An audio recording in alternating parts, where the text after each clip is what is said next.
عفت اور تقوی کی دعا، اللہ سے دعا کرنا۔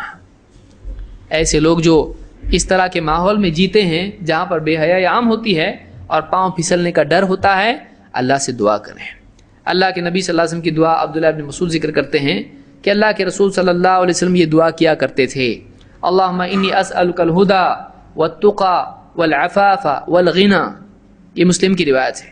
اے اللہ میں تجھ سے ہدایت مانگتا ہوں، اے اللہ میں تجھ سے مانگتا ہوں کہ تم مجھ کو تقوی دے دے، مجھے عفت دے دے، پاک دامنی دے دے، میرے دامن کو پاک صاف رکھ، دھبے نہیں آئے اس کے اوپر، گناہ ایسا کام نہ کروں کہ میرا دامن داغدار ہو جائے، والعفاف والغنی، اور اللہ مجھ کو غنی کر دے، مجھ کو کسی کا محتاج مت رکھ۔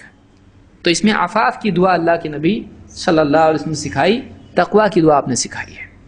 اسی طرح سے آپ کی ایک دعا یہ بھی ہے، مسلم ہی کے الفاظ ہیں، اللہم آتی نفسی تقواہا، اے اللہ میرے نفس کو تقوی دے دے، میرے نفس کو جو تقوی چاہیے اس کے لیے وہ تقوی دے دے۔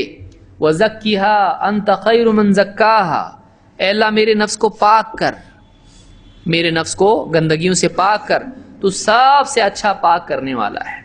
انت ولیہا و مولاہا، تو ہی اس کا ولی ہے، تو ہی اس کا مولا ہے، تو اس کا نگراں ہے، تو ہی اس کا محافظ ہے۔ یہ مسلم کی روایت ہے۔ اللہ سے دعا کرنا۔